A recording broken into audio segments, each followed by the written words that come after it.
We're gonna hold the audio questions to the end, but if you think of a question and you want to throw it in the chat, it will probably wait till the very end, but it will be there for the speakers to address at the end of the meeting. So feel free to do that. Otherwise, thank you all for being here, and I'm very much looking forward to this talk. So the floor is yours, Dr. Bashir. Thank you so much, Dr. Yamson. I'm going to take a few seconds to thank the group, the Brainstorming research team, and honestly, the opportunity to work with pharmacology. It's been an honor. It's been pure delight, with the work and the collaboration I have received from pharmacology and Dr. Teitz team. My sort of talk is essentially, I'm going to introduce cisplatin to the group. And a lot of you are scientists and have a lot of know-how and knowledge. Some of you have some medical background, but I figured that what I'm going to do is I'm going to introduce cisplatin, its discovery, how it made the transition from bench to bed, and then the vastness of how it's applied and the toxic effects and the problems we see today. So that's kind of how we're going to do this. With that, we go to the next slide. Okay, so history and development. So cisplatin, also known as cisplatinum, it's also called a cis-diamine dichloroplatinum. It's a metallic coordination compound with a square planar geometry. At room temperature, it's white, deep yellow, or orange crystalline powder. It's highly soluble in water, and that's, as a clinician nephrologist, really important because that makes a difference in terms of how this drug is going to be dealt with once it goes into the human body. Interestingly enough, more than 150 years ago, this was synthesized in 1844. And then 50 years later, by Alfred Warner, this chemical structure was elucidated. And then fast forward in 1965, Rosenberg et al. At Michigan State essentially found that certain electrolysis products of platinum mesh electrodes were capable of inhibiting cell division in E. coli. So this is the single catching observation which led to the whole journey. And so they isolated the compound, and they found that this was the cisplatin, which was responsible for this activity. And then with that, we had the coordination complexes of platinum, other metals, which made its way into cancer treatment. Next slide. So with this in view, cisplatin and had several other analogs which have been synthesized. About 13 of them were assessed in clinical trials. Only one other, which is a carboplatin, it achieved any worldwide approval.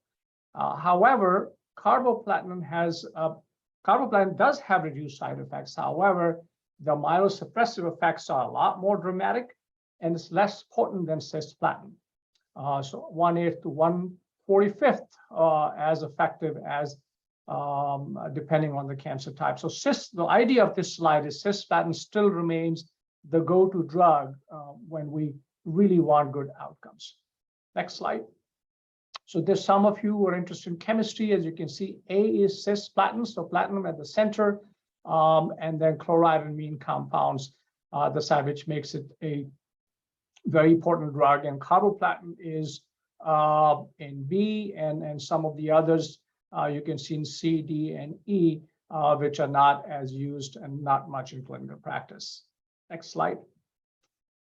So it's an alkylizing-like agent, which came into use in 1970s. So from 1965, when this discovery was made, when they saw that the electrolysis products inhibit cell growth in E. coli, in those 5 years or 10 years, the discovery was taken from bench to bed, and that was fascinating to me. How they did that, And then very quickly, this became as a heavily utilized drug in solid organ and hematologic malignancies. Current use, it's used either as a single agent or in combination for both induction and neoadjuvant therapies. FDA has approved it for ovarian cancers, testicular cancers, bladder carcinoma. You can use it in combination when it comes to breast, cervical, endometrial carcinoma, gestational trophoblastic neoplasia, and neuroblastoma. We also have off-label use in GI malignancies and small and non-small lung cancers, as well as advanced hematologic malignancies, Hodgkin's and non-Hodgkin's, thymoma, and multiple myelomas. So I just want to convey this from this slide, the vastness of the use, and then therefore the interest of a clinician to look into these drugs in terms of effectiveness and toxic effects. Next slide, please. So how does it work? There's covalent binding into purine bases like guanine and adenine, which leads to interstrand and interstrand crosslinks causing subsequent strand breaks, apoptotic and non-apoptotic cell death due to damaged DNA as a result of those crosslinks, and it leads to the death of fastest proliferating cells, which are carcinogenic. Next slide, please. So just kind of from a clinician standpoint, how do you use that? So it's mostly given intravenously. We can also give it intraarterially, and it's also used intraperitoneally in peritoneal carcinomatosis. And we have a surgeon on staff, and I had the honor of taking care of some of his patients. He would get patients from all over the country. With some of them, we did use cisplatin. That was a few years ago when Creighton was still at St. Joe's. Then the other important thing to note here is that the drug is predominantly excreted through kidneys, only 10% in bile. Therefore, the interest of nephrologists, therefore the research on kidneys. The half-life is 20 to 30 minutes, terminal half-life is 24 hours, and the dosage adjustment is necessary once you lose kidney function. And that's an important point. So we have to watch kidney function very, very closely. Once the GFR or the creatinine clearance is below 10, you have to decrease the dose almost by 50%. From a clinician standpoint, it creates problems for us because then you're not only dealing with underlying malignancy and the dosing, you're also dealing with the effects and the management of renal failure. Next slide, please. So we have seen the vastness and the importance of the drug and the usage in clinical practice. But what about the problems here? And that's what gets our attention. You can see the spectrum of toxicities across the board. Gastrointestinal, you have nausea, vomiting, you have myelosuppression, you have to monitor CBC and infection risk like a hawk. You have neurotoxicity, including peripheral neuropathy. You have ocular toxicity and retinopathy. You have gonatotoxicity, including impairment of spermatogenesis and premature ovarian failure. You have ototoxicity, including high-frequency hearing loss and tinnitus. You also have nephrotoxicity, which really becomes the most important side effects because of the change in the dosing and sometimes can lead to complete cessation of the drug therapy. And so it is renal failure, tubular damage, electrolyte abnormalities, and these effects are cumulative as well as dose-related. And to a clinician these days, the only preventive tool in our hands is just hydrate them. So ahead of time, you have to bring them to the hospital, and then especially if they have a long-standing kidney injury or new kidney injury, you have to bring them in, hydrate them before you give them cisplatin. Next slide, please.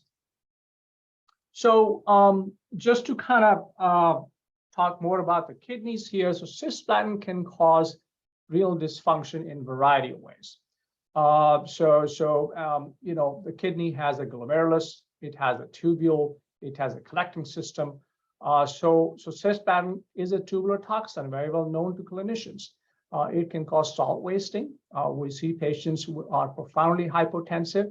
We have to put them on saline infusions to help improve their plasma volumes. You have profound hypomagnesemia and hypokalemia can be seen. And I see sometimes these patients in my clinic, after they have received cisplatin, it's a nightmare to replace these electrolytes, both magnesium and potassium. And sometimes they again have to, if they can't eat or take the pills, they have to come into the hospitals. You can also see acute or chronic renal dysfunction, which can further limit the ability for us to use cisplatin, and at the same time add another problem to the management for the patient. This is roughly seen about 1/3 of the patients, despite the prophylactic measures of IV hydration. So big problems. So this leads me to my final conclusion here. So idea formation. So with my 15 years of work in this, and you know, every time I hear somebody on cisplatin, it creates tachycardia for me, because I know what I'm looking at, what can happen, what to expect. So, you know, we also know that the diseases which affect kidneys and ears are also well known. We actually had a clinician scientist at Boys Town, I don't know if he's still there or not, who did a lot of work on autorenal diseases, and you know, work on Alports is also well known, which affects both ear and the kidney. So just a little background: the renal tubule cells and inner ear cochlear cells share common features, and that also goes back to the embryologic development. It also shares common effects when it comes to sensitivity to cisplatin. Cisplatin exerts its toxic effects on renal proximal. Trying to shut this noise off of here, but and cochlear outer hair cells, including myocardial injury, production of reactive oxygen species, and triggering inflammation. So I met Dr. Teitz at one of the dinners and at medical staff, and we just sort of started discussing about this, and she shared the idea that, you know, they have what kind of work they have done, and they have looked at the effect of certain molecules in terms of protection of injury to the ears when using cisplatin, and that was the basis of and we got together for a few more dinners at night and set the stage for our experiments. And I figured, you know, we thought about it that, well, if something helps the ears to prevent toxicity, maybe it's the same for the kidneys, because they do share a lot of features which are common, including diseases and embryologic development, and so on and so forth. The next challenge for me was to how to get it funded, and we went to one of our dialysis companies who basically will give you a grant if you're looking at humans and chronic kidney disease, to convince them to say, hey, this could have an impact in terms of chronic kidney disease or development of ESRD. Was a little short, but however, we're able to, and then we were lucky that we got funded. And I think the scientists from 1965 to 1970, there was a team of scientists who looked at and took that information of the inhibition of E. coli cell growth all the way to bed. I'm hoping that with the sophisticated work Dr. Teitz and team has done, which you'll see, we'll be able to one day take this information of prevention of this drug's effects on human population and see if we can make a difference. With that, I think that's my concluding slide. I'll leave for Dr. Teitz to take it from here. Okay, thank you, Dr. Bashir. It really has been great 3 last years collaborating on trying to find drugs that we can repurpose for both acute kidney injury and hearing loss. So we are looking at 2 drugs, AZD5438 and dabrafenib, and we have some studies that I would like to show you and get your feedback about their protective effects. So I'll be short because Dr. Bashir already explained. Cisplatin is actually used in 1/10 of all cancer treatments. And for that, either individual treatment or together with other drugs. And we see nephrotoxicity in 1/3 of the patients and irreversible hearing loss in more than half of them. To date, there are no drugs that have been approved for FDA for cisplatin-induced kidney damage. And there's only one drug that has just been approved last month for hearing loss, but it does have limited use. It is STS, sodium thiosulfate, but it has limitation as it interacts directly with cisplatin and thus cannot be used in metastatic disease. It's also approved for one indication for pediatric patients in kidney tumor. So still we need much more drugs in this region. And as Dr. Bashir explained, the rationale for us to linking hearing loss and nephrotoxicity was that many features are common between kidney tubular cells and ear cochlear cells. And one of them is the accumulation of cisplatin. Both organs accumulate high doses of cisplatin. We have common cellular cell stress and death pathways. And the similar transport proteins on the membrane of those cells. Interestingly, common herbal Chinese medicine are used for both organs. And as Dr. Bashir mentioned, Alport syndrome and Bow syndrome both share renal and hearing defects. So really our story started at around 2016, in which we have developed high throughput screens in an inner ear cell line. And we were looking at drugs that can protect from cisplatin-induced cell death in the inner ear cells. And you can see here an example. Let me get my pointer. You can see an example of one of our screens. And what we're looking is each one of the red dots is wells in which we treat the cells with cisplatin. Green is the wells in which we have media alone. And all the gray dots here are wells in which we have the drug and cisplatin. And our assay is for caspase-3 activity. And we are looking for drugs that can protect the death. Caspase-3 measures cell death. And we're looking which compounds are down here and can protect cell death. And these screens were done, it was a number of screens, but altogether we had 5,000 bioactive compounds, including 1,300 FDA-approved drugs. Our next step, we tested those drugs, the best one, in ex vivo testing. So we're using cochlear explants, and we are doing dose responses to find the best compounds that can protect ex vivo the survival of hair cells. And really the top compounds were tested in mouse and rat models to see if they can protect from hearing loss. And two of our best compounds, which are the ones I will be discussing today, also for cisplatin-induced kidney injury, are CDK2 inhibitor, AZD5438. So it's a cyclin-dependent kinase 2 inhibitor, and a BRAF inhibitor, dabrafenib, shown the chemical structure here. So those two were our best compounds also in the ex vivo testing. And those two drugs, I do not have time to show you the hearing protection results. So I'm just going to summarize those two drugs, what we know about them. So AZD5438 is a CDK1, CDK2, and CDK9 inhibitor, while dabrafenib, as we mentioned, is a BRAF inhibitor.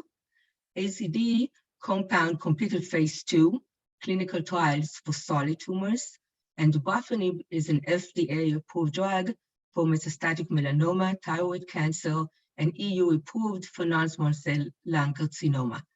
These are the tumors that have a specific mutation, the V600E or V600K, that cause activation of BRAF. And about half of melanoma patients have this mutation. And both compounds are orally bioavailable and can cross the blood-brain barrier. That's important for us for hearing, as the blood-brain barrier is similar to the blood-Lebanese barrier. So we found in the recent 5 years that those two compounds can protect by oral delivery against cisplatin-induced hearing loss. And we tested in adult mice, and I'm giving here the doses, the lowest doses that we have tested till now. And for AZD, it's 35 mg per kilogram twice a day for 3 consecutive days. And for the buffony, we have used quite low doses of 3 to 12 mg per kilogram twice a day for 3 consecutive days. And these compounds were tested for AZD till now in a 1 high dose mouse cisplatin model. The buffony was tested already in 1 high dose and also in a model in which we give multi-cycle dose cisplatin for 42 days. And if we compare it to what is given now to human, so AZD, we are still at a dose of 4.3-fold compared to human dose that was tested for 21 days, while we are giving 3 days. And for the buffony, we are at very low dose of 0.1 to 0.4, and compared to human dose, and the drug is actually given now for up to a year in human patients. Both of these drugs, and that was a very important point for us, was to test that they do not interfere with cisplatin tumor killing efficacy. So for now, we have tested in different tumor cell lines, including neuroblastoma, lung carcinoma, and testicular cancer cell lines. And for the pathway, both pathways have been implicated in protection from cisplatin-induced kidney injury and ear.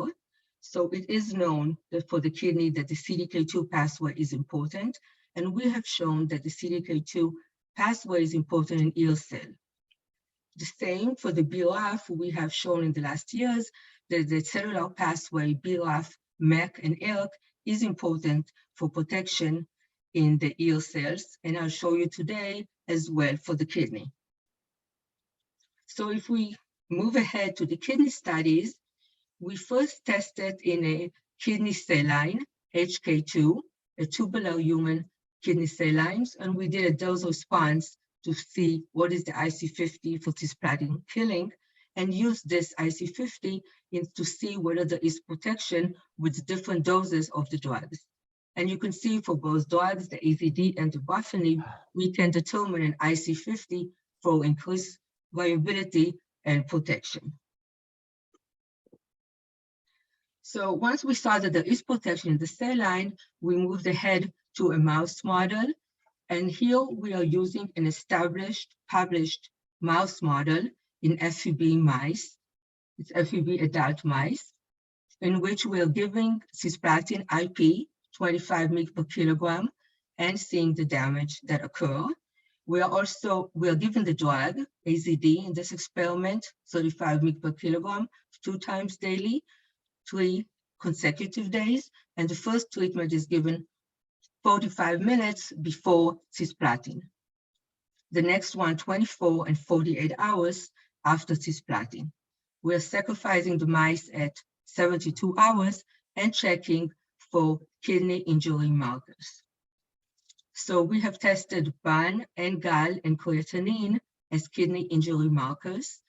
And these are common and established markers for kidney injury. So as you probably know, BAN and creatinine is waste products in the body that are filtered through the kidney, and the level go up when we have kidney damage. And GAL is a lipocholine that goes high when the kidney is stressed. It is secreted from the kidney cells and also could be secreted from neutrophils that come to the kidney cells. So all of these are markers that are used routinely for studying kidney injury in mice and human. So you could see for BAN, we see upregulation with cisplatin, the same for NGAL and creatinine. And when we give the drug on day 3, we could see a reduction of the kidney injury, about 50% by BAN and GAL, and even more by creatinine. Independently, we wanted to look at the morphology of the kidney, and we had great help from Professor Hunter, who looked at all the sections in our experiments, and we did it in a blind way. So Professor Hunter from the Department of Pathology did not know what are the treatments we are doing, and he scored the kidney sections based on histology by a specific markers that include You can look at cellular cast, infiltration of immune cells, apoptotic cells, and border of the cells. And taking all this into account, he used a special ranking system between 0 to 4 to determine what is the damage that has been done to the kidney. And it goes between 0 to 4, and you can see with cisplatin we have damage of 3, and it is reduced with cisplatin and AZD treatment. And as you could see, we were happy to see that the morphology results fit very well with what we read by the kidney injury markers. And similar experiments has been done with the second drug, the dabrafenib. Here we are using 12 mg per kilogram 3 times daily for 3 consecutive days. And again, you can see a reduction about 50% in BAN and GAL and creatinine, as well as improvement in the histology score after treatment.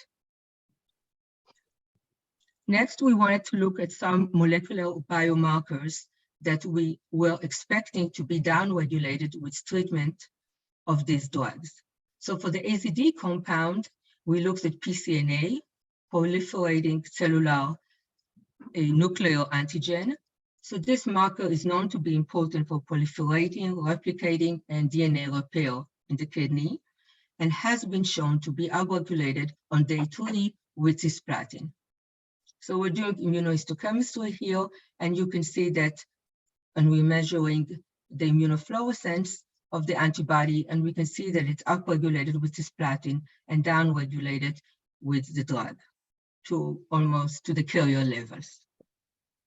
The other important thing for us was to see what mechanism does this drug work, and cell death was probably on top of the list.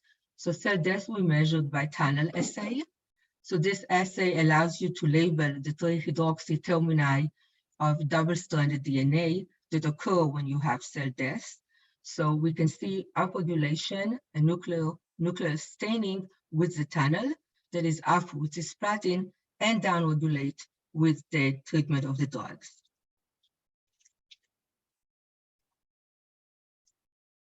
For the dabrafenib, we are looking at the MAP kinase pathway. As I mentioned in hearing, we saw that this pathway is important for inhibiting cell death. And similarly, we look now at the HK2 cell line, kidney cell line, to see whether this pathway is activated with cisplatin. And we could see in the cells that within 5 hours, we have upregulation of phosphomec and phospho-ERK, indicating that really this pathway is upregulated with cisplatin. Next, we wanted to see in vivo what happened with this pathway, and does the drug affect phospho-ERK? And indeed, we could see if we look at time point 0 to 8 hours, the phospho-ERK is up at 5 and 8 hours. And in the mice, this is kidney lysis formed mice, it is downregulated at 5 and 8 hours. And this is quantification of 3 different experiments. We also looked at 72 hours, and we still see phospho-ERK is upregulated with cisplatin, and this has also been shown in other work, and we can see downregulation with our drug, quantified here. And phospho-ERK, we also validated that by looking at immunohistochemistry. So we have day 3, we see with the phospho-ERK antibody upregulation of phospho-ERK and downregulation with the drug, quantified here. And the same, we're looking at cell death by tunnel assay, and we could see upregulation of death on day 3 and downregulation to almost the carrier level with the dabrafenib. Next, we have utilized a genetic model of CDK2 knockout. So these are germline mice that have normal phenotype. They have normal kidney structure, also normal ear structure. And in previous studies, we have shown that CDK2 mice are resistant to hearing loss induced by cisplatin compared to the wild-type lidomates. So it was interesting for us also to learn what happened with the kidney. And we could see that when we take CDK2 wild-type and knockout mice kidneys, and we are treating now with cisplatin, they have about half bond levels. Histology is about half as damaged, and tunnel is reduced as well. So we have about the same protection when we knock out CDK2 in the mice as when we are treating with the drug AZD. So really, CDK2 knockout phenocopy quite well the AZD activity.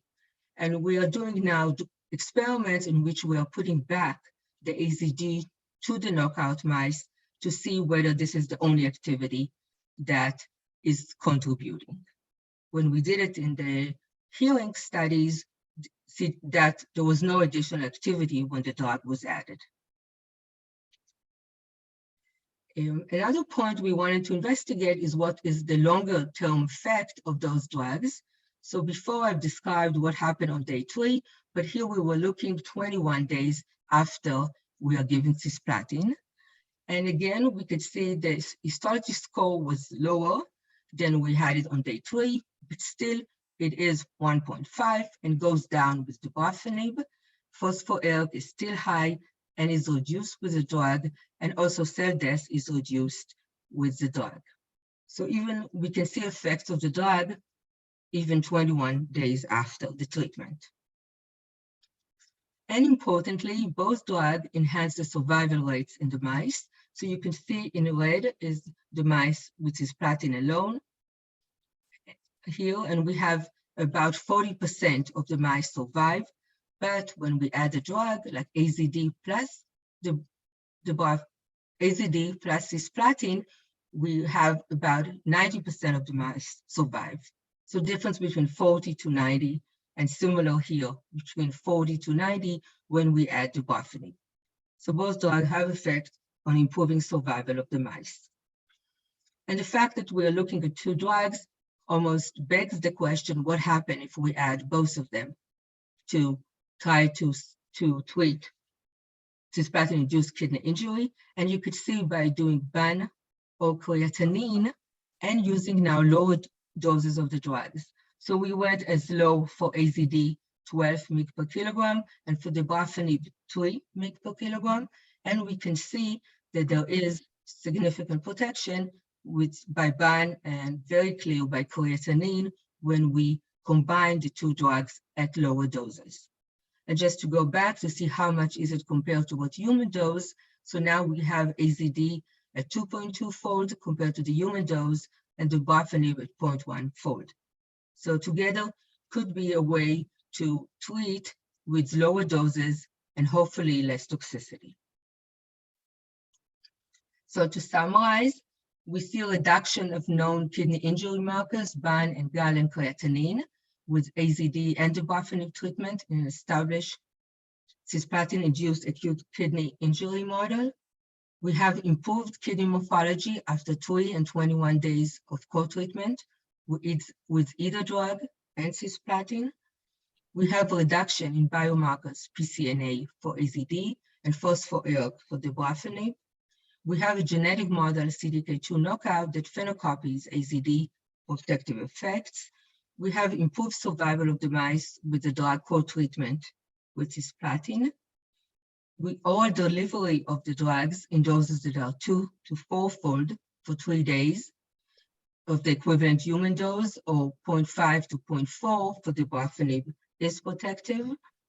And I think important, we can show that same drugs and doses protecting mice against kidney damage and hearing loss. And possibility of using combination of the drugs to lower doses and toxicity. So for future plans, we are planning to look at some of the cell death mechanisms. So for now, we looked in general by tunnel, but this can include also apoptosis, necroptosis, and pheroptosis. And all of them have been seen in acute kidney injury. And to be honest, the reviewers have asked us to look more carefully on the cell death pathway. So we are going to use specific markers to analyze what exactly contribution of each one of those cell death mechanisms. But I guess our main goal is to get to clinical trials. And we are really would like to open the discussion. What do you guys think are what additional preclinical data is needed for clinical trials, because really our ultimate goal is to try to get to clinical trials in which we have two arms and we can look at the same patients for protection of acute kidney injury and hearing loss induced by cisplatin.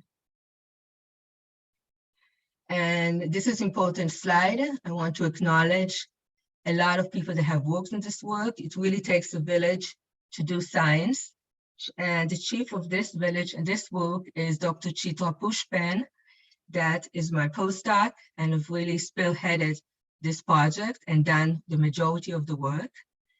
There was also Danielle Christophe has helped in many of the studies. And I had Darby Kearns, which is third-year medical student. She's now in Phoenix, has done a lot of work on this study. I also want to thank all my lab members who are working on other projects but have contributed every day to discussion on this project. And I also should mention Dr. Matthew Ingersoll and Richard Lutz, who are working on this directly on this project. I would like to thank again Dr. Bashir for great collaboration and discussion on this work, Professor Hunter for all the histology work, also ARF staff and ICOG members that I work with daily on the mice studies. I would like to thank my collaborators at BMS department and the THC, Dr. Jane Zoe, Dr. David He, Peter Steiger, and Marisa Zalocki that has worked and collaborated on the hearing studies.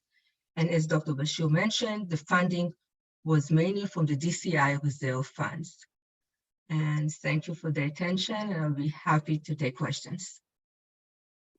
Thank you so much. That is really beautiful work. I think you could stop sharing and I'm going to go ahead and ask the first question, and other people feel free to unmute yourself and ask questions or put something in the chat for our speakers. Really beautiful work. I mean, it's really a beautiful project and really promising. I guess as a cancer researcher, my thought is that you looked at some cell lines, suggesting that these treatments are not going to impair the therapeutic efficacy of cisplatin in cancer patients. But I think I'm still curious as to, why does it protect from cell death in kidney and hearing, and then, not do the same thing in the cancer cells? So I think that the answer to that question is really important before you go to clinical trials. And, it could be that, a tissue type specificity of signaling pathways, that, whatever, testicular cancer, those cells are wired so differently that this pathway just isn't relevant for blocking proliferation or the ERK pathway or triggering cell death. Or it could be that there are specific mutations in the cancer cell lines that make them resistant to inhibition, to responding to these inhibitors. And I think that answer is really important. I think you could probably find a lot of information looking, in silico genetically in, at what's out there, or, possibly some kind of screen. But I don't know if you've thought about that. Yeah, I think it is a very important basic question that we really see in both cases of hearing and kidney. There is one thing common: these are really quiescent cells, non-proliferating. So it does seem that all those pathways that are important for proliferation in cancer behave different and have a different role when we get to quiescent cells. Mm-hmm. And it's really the basic question why, but they really behave different, and we see it in many examples that occur. And and like you said, we tested in cell lines for the anti-interference, and I think important to test also in xenograft models to validate that, because that would be important for us to show that there's no interference for the translation point of view. Yeah, I think, actual patient cancers are going to be very different from cell lines also, right? In culture for decades, and, much less heterogeneity probably. So the next I don't know if you could take, or you have thoughts of the next step? Yeah, well, yes, because my second aim in our one I'm working on now is to test in the genetic and xenograft models to get closer to the patient, to make sure there's no interference. Yeah, I wonder if you could actually get, patient tumor samples from, whatever, neuroblastoma or testicular cancer, and then, either do a PDX in an animal model and test that, that this doesn't affect their susceptibility, or put them in culture and test. I would just I think that's really important, but I will yield the floor to others. So if you'd like to unmute yourself or put something in the chat. I'll ask a question because I'll follow that up. I think like an organoid model or some other primary cell cancer would be, a great idea, great addition to that. But actually interested in one of the things that happens that wasn't discussed as a complication is hypersensitivity, and that is known to result in about 5 to 20% of patients who are treated with cisplatin drugs for cancer. And in fact, that happened to my mother-in-law. So she was treated. She had ovarian cancer, was treated, went into remission, and then it relapsed, and she was treated again, and she had a massive anaphylactic reaction. So one of the things that I was kind of curious about with the potential of these drugs to inhibit, knowing that it's the way that this works is by making DNA crosslinks, is that the prevention of cell death would also prevent, in these sort of non-target cells, might also prevent things like apoptosis and blebs that would release potentially immunogenic, DNA adducts, platin adducts, and that would eventually, potentially trigger, IgE switching in B cells. So I'm wondering if you guys, all your models so far are just acute models of treatment. But I wondered if you have thought about doing doses over longer terms. And I just looked in the literature while you were talking, because it struck me that you could generate an IgE model to see if there are development of hypersensitivity over extended periods of time, and then test whether acute treatment after each of these treatments of cisplatin would reduce the IgE levels and potentially also reduce potential for hypersensitivity. Yeah, it's a very interesting point. And we actually already have and done in the hearing studies multi-dose treatment. So we are giving 3 cycles of cisplatin, each one a week, and waiting 10 days, but we have not tested what you're suggesting, and that'll be interesting to do. So how far extended are those treatments? So we treated for 42 days. 42 days. In 3 cycles, we give 4 days every week. Okay. So a total 12 treatments in 42, and some of the mice we have waited 4 months later. So did you happen to collect blood or serum samples from those animals and archive it? We have not, but maybe we're doing more, but so we could do it on the next experiment. That might be a good idea, just to see what the immunogenicity pattern looks like. But that FEB, I think the animal model that I was looking at was a bulb C, and that usually is often used because they tend to be more autoimmune prone. And I don't know about the FEB model as much, but it's something maybe worth talking about later. That's a great point. That's interesting. 5 to 10%, I was not aware. I mean, I think that's a sizable population, and I think that's probably worth looking at. There's a question in the chat from Dr. Van Ways. Dr. Bashir indicated that cisplatin is given primarily IV to human patients, IP off-label. Do you think it will be necessary to demonstrate AZD and or dabrafenib protection against cisplatin-induced kidney injury in mice when cisplatin is administered IV?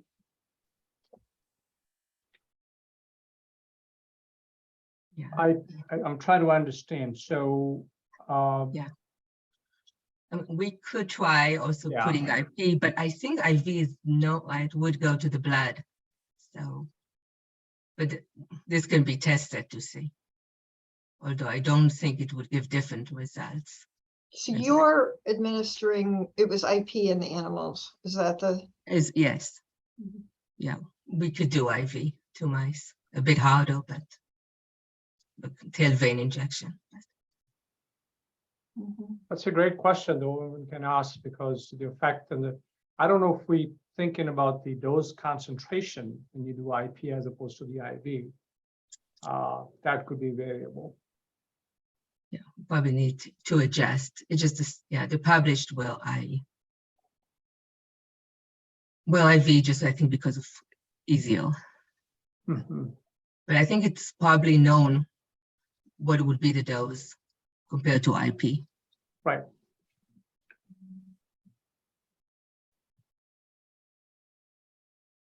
Any other questions? So you're thinking about an R01 application that includes a clinical trial or preclinical, maybe preclinical phase 0 or something? Work in your R01? Mhm. The other one is on hearing loss, but we would like to have studies for the kidney.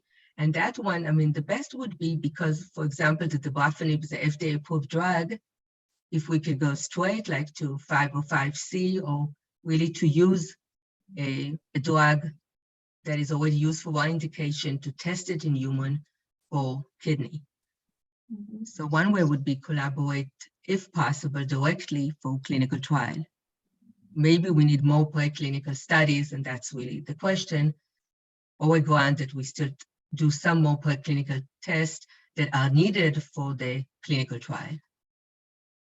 Yeah, I think that's the large, big question in my mind is that, and I think the team and the forum can help us with that in terms of what are we missing before we're ready to take it to the clinical side? Because, you know, I think that what we have shown is very compelling. And when we want to move on to the next phase, we want to make sure that we have all the information necessary to launch into clinical phase.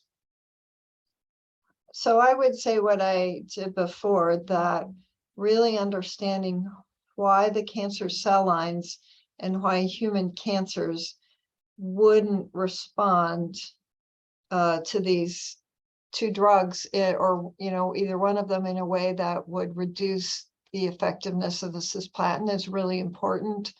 So you could think about doing, I don't know, like a carcinogen-induced cancer model, and then doing cisplatin and, with or without dabrafenib, et cetera.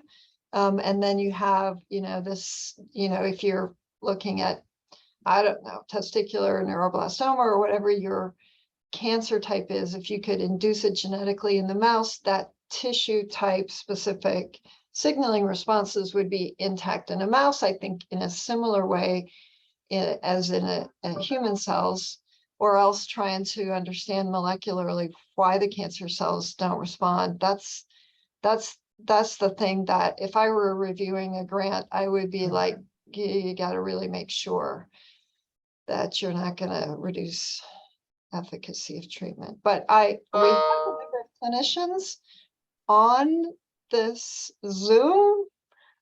It would be great to hear from you all. This is Arup Anwar with head neck surgery at Methodist Hospital. We have used dabrafenib in combination with a medication called trametinib for advanced melanoma patients, but it is not common to use dabrafenib in combination with cisplatin for most head and neck mucosal malignancies that we would usually encounter. So I don't think that we have clinical experience that we can rely on to say that there is no reduction in cancer treatment efficacy or overall survival or disease specific survival or those kinds of things if these medications were to be used in that combination that is being proposed here. But individually, these medications have been used in differing scenarios. It is certainly an area of interest for us in terms of ototoxicity being a substantial problem for patients who have head and neck malignancies, particularly advanced head and neck malignancies, because cisplatin is the workhorse in combination with radiotherapy for many of these patients. And the long-term outcomes and the cost of hearing loss is substantial for these patients. So we're certainly glued to this information.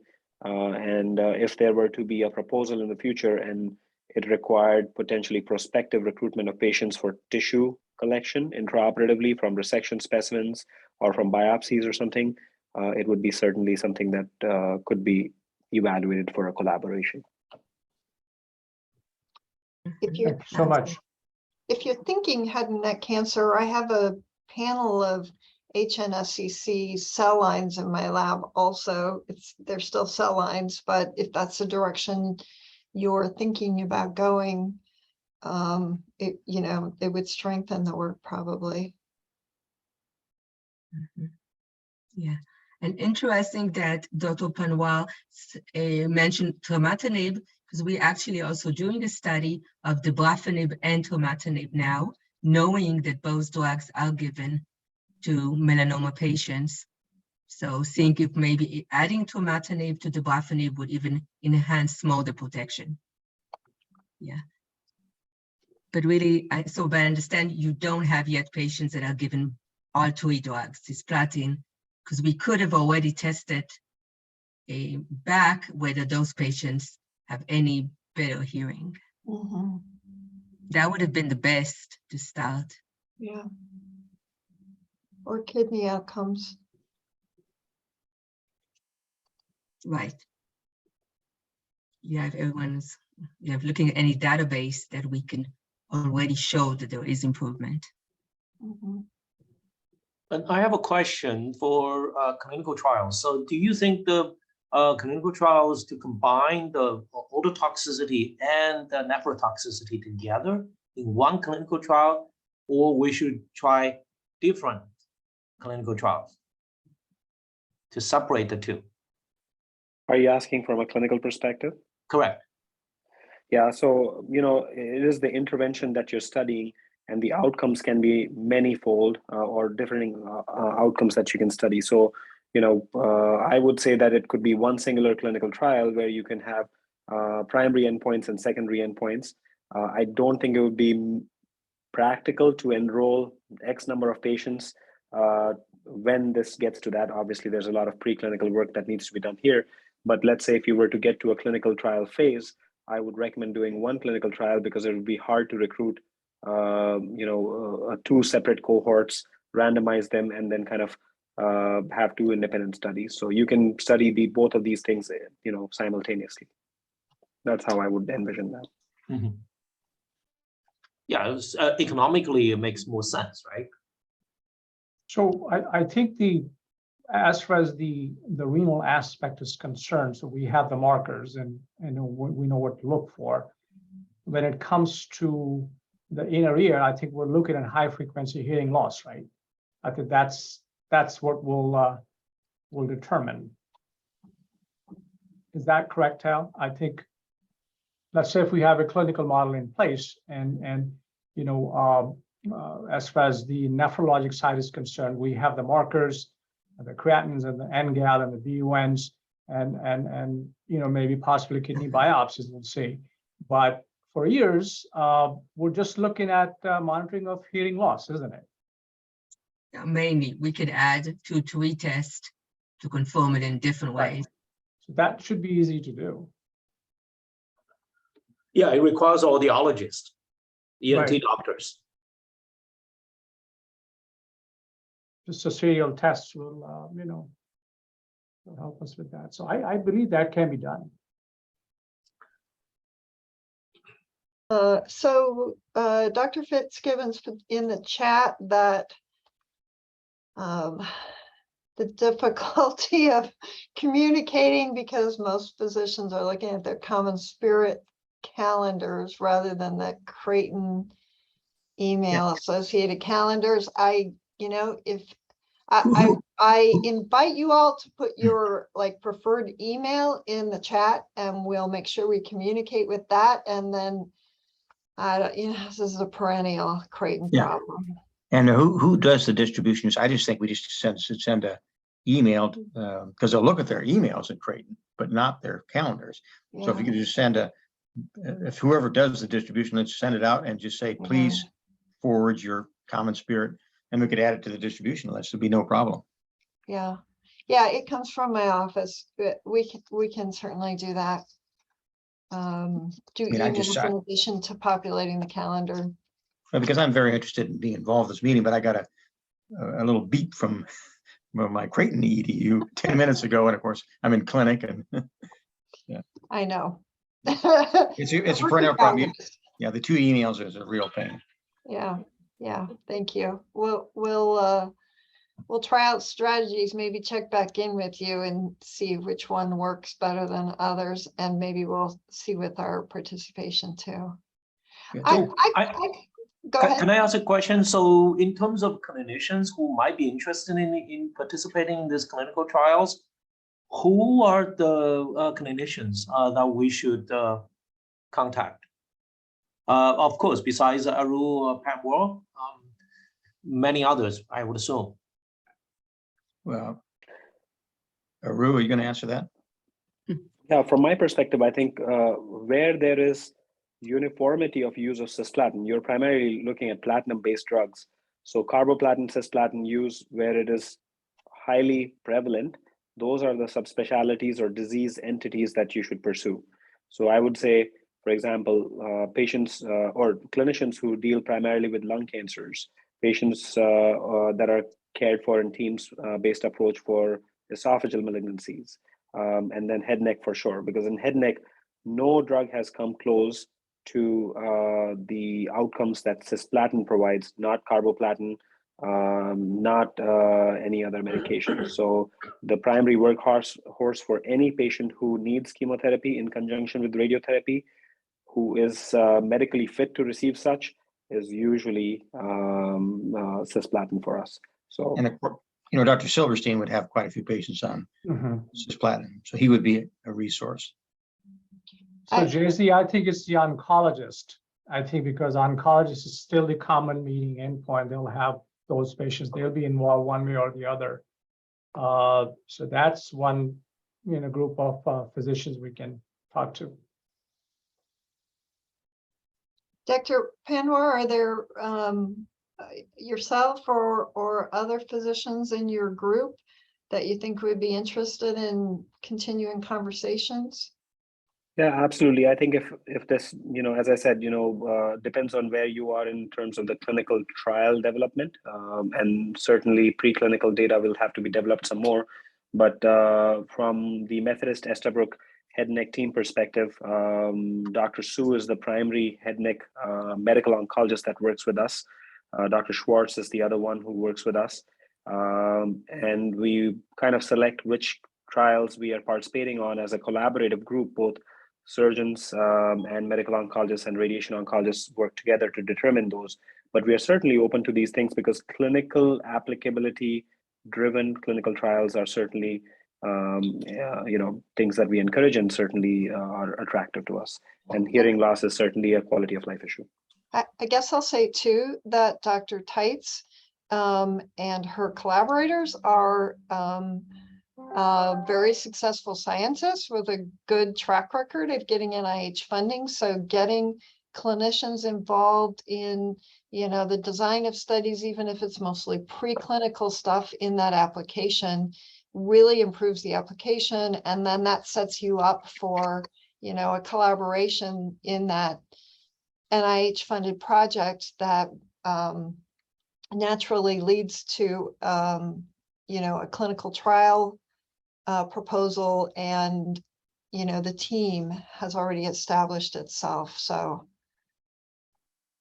I think it's always good. Absolutely. Which you obviously do. Dr. Hunter and Dr. Bashir obviously are already participating, but. Can I ask another question? How about the pediatric, medulloblastoma and so on?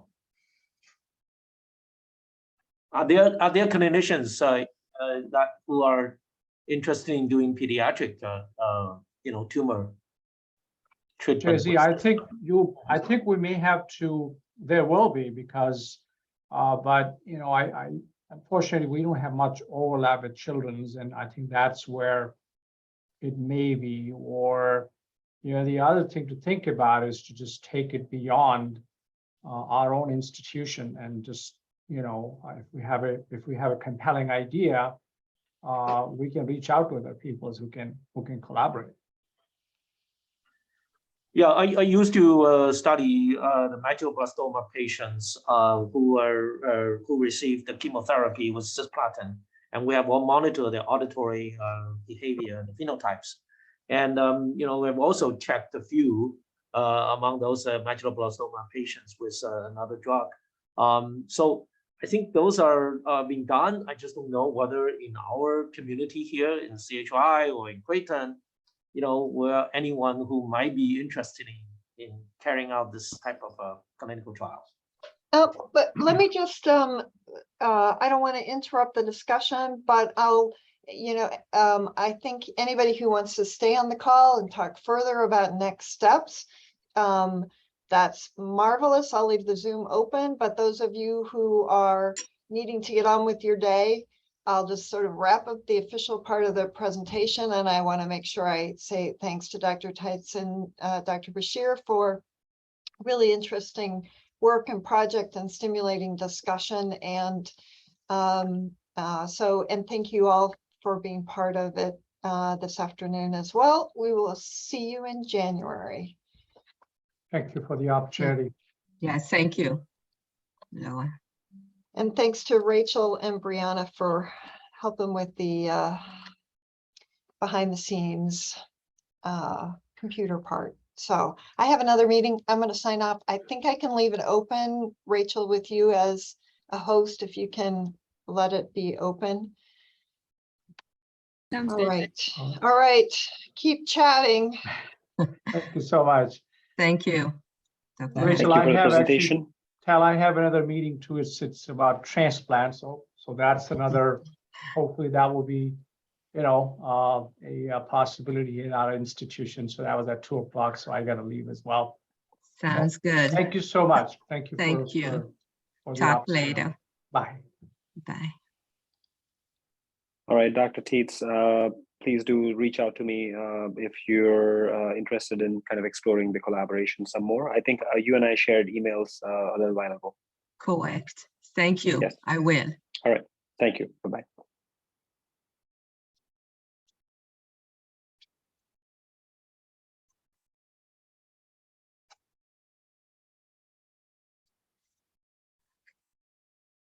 Okay. Does anyone else have any other questions? I think I mainly have people from my lab and we can talk on our Zoom. So, Okay, you don't, sounds you, good. Everyone. All right. Well, thank you for the talk. Thank you, Rachel, for all See ya. the help.